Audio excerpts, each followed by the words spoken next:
यानी कि सांस लेना और सांस छोड़ना, है ना। इसमें सांस लेने में क्या होता है, जो एटमॉस्फेरिक एयर होता है वो हमारे लंग के अंदर आता है, और सांस छोड़ने में वो जो एयर होता है वो बाहर आ जाता है। यानी जो एल्वियोलर एयर है, एल्वियोलाई का जो एयर है वो बाहर आ जाता है। यानी ये जो मूवमेंट होता है वो अंदर और बाहर, लंग से बाहर या लंग के अंदर चीज़ें चलती रहती हैं। इसके चलने की वजह से एक प्रेशर क्रिएट होता है, एक प्रेशर चेंज क्रिएट होता है, जिसको ग्रेडियंट का वर्ड का नाम हम लोग देते हैं। कहाँ होता है ये? लंग और एटमॉस्फेयर के बीच में।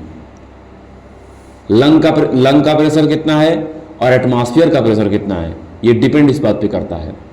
यानी एटमॉस्फेयर से चीज़ें लंग में जानी है और लंग से चीज़ें एटमॉस्फेयर में आनी है। तो सांस कब लेंगे, जो इंस्पिरेशन होता है वो कैसे होता है जब लंग में, यानी अगर हमारे लंग का प्रेशर एटमॉस्फेरिक प्रेशर से कम होता है, हमारे लंग का प्रेशर अगर एटमॉस्फेरिक प्रेशर से कम हो तो वहां पर, यानी हमारे लंग का प्रेशर, यानी हमारे लंग के अंदर का, यानी इंट्रा पल्मोनरी प्रेशर अगर एटमॉस्फेरिक प्रेशर से कम हो, इसको बोलते हैं निगेटिव प्रेशर, हमारे लंग में निगेटिव है एज कंपेयर टू एटमॉस्फेयर, क्योंकि कम है। तो निगेटिव प्रेशर हमारे लंग में होता है as respect to atmospheric pressure.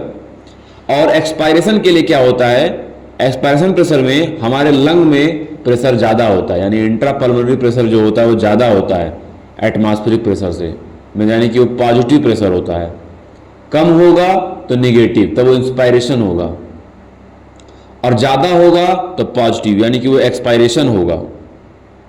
कौन कौन से लोग, कौन कौन से जो हमारे ऑर्गन मसल्स होते हैं जो इसमें रोल प्ले करते हैं, तो सबसे पहला नाम बेटा आता है डायफ्राम, और उसके बाद नाम आता है बेटा इंटरकोस्टल मसल्स का। रिब्स के बीच में इंटरकोस्टल मसल्स होती हैं। डायफ्राम डोम शेप्ड होता है और लंग को पोस्टीरियरली सपोर्ट करता है। ये जो इंटरकोस्टल मसल है वो रिब्स के बीच में होती है, रिब्स हैं उनके बीच में होती है। अब अंदर में होगा तो उसको बोलते हैं इंटरनल इंटरकोस्टल मसल्स, अब बाहर होगा तो उसको बोलते हैं एक्सटर्नल इंटरकोस्टल मसल्स। ये ही रिब्स के बीच वाले मसल्स और डायफ्राम इस ग्रेडियंट को क्रिएट करते हैं। जब भी कोई सांस लेता है, यानी इंस्पिरेशन करता है, सांस अंदर लेता है, इनिशिएट करता है, तो डायफ्राम जो होते हैं वो कॉन्ट्रैक्ट करते हैं। पहले डोम शेप्ड के होते हैं, उसके बाद से डायफ्राम जो होते हैं वो कॉन्ट्रैक्ट करना स्टार्ट करते हैं। कॉन्ट्रैक्शन होता है डायफ्राम का, ये होता है यहाँ पर।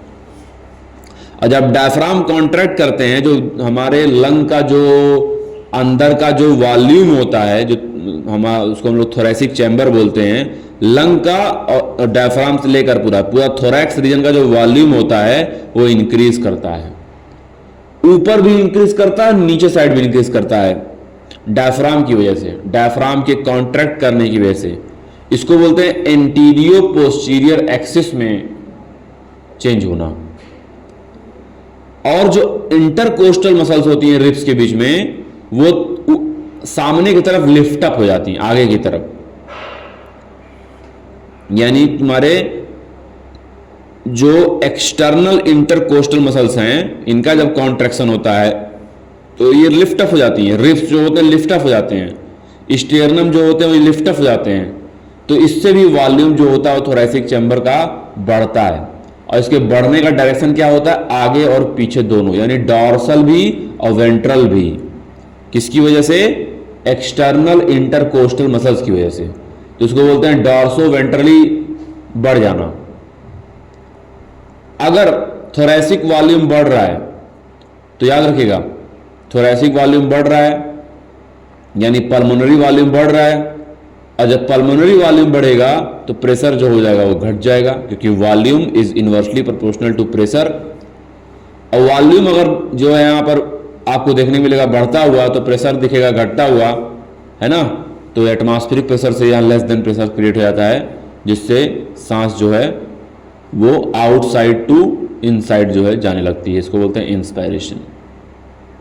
और जब रिलैक्स करते हैं हम लोग उसके बाद डायफ्राम अपनी जगह चला जाता है, इंटरकोस्टल मसल्स फिर से अपनी जगह पे चला जाता है, थोरैसिक वॉल्यूम रिड्यूस हो जाता है, तो पल्मोनरी प्रेशर भी जो होता है वहां पर बढ़ जाता है। Volume is inversely proportional to pressure. तो इससे जो हम कह सकते हैं कि पल्मोनरी प्रेशर जो होगा वो इंक्रीज हो जाएगा एटमॉस्फेरिक प्रेशर से, जिससे जो सांस होगी वो बाहर निकाल दी जाएगी लंग्स के द्वारा, इसको बोलते हैं एक्सपायरेशन।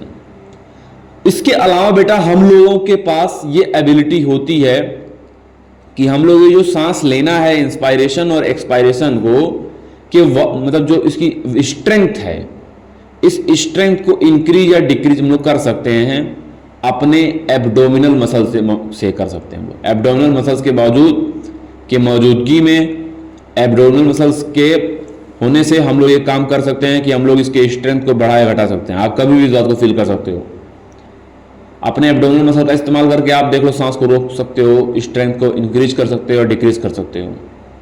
एक आदमी 12 से 16 बार सांस लेता है और सांस कितना ले रहा है छोड़ रहा है, इससे अगर इसको नापना है तो स्पायरोमीटर का यूज करते हैं। किसी भी पल्मोनरी किसी भी क्लिनिक में अगर आपको स्पायरोमीटर वहां पर देखने को मिलता है।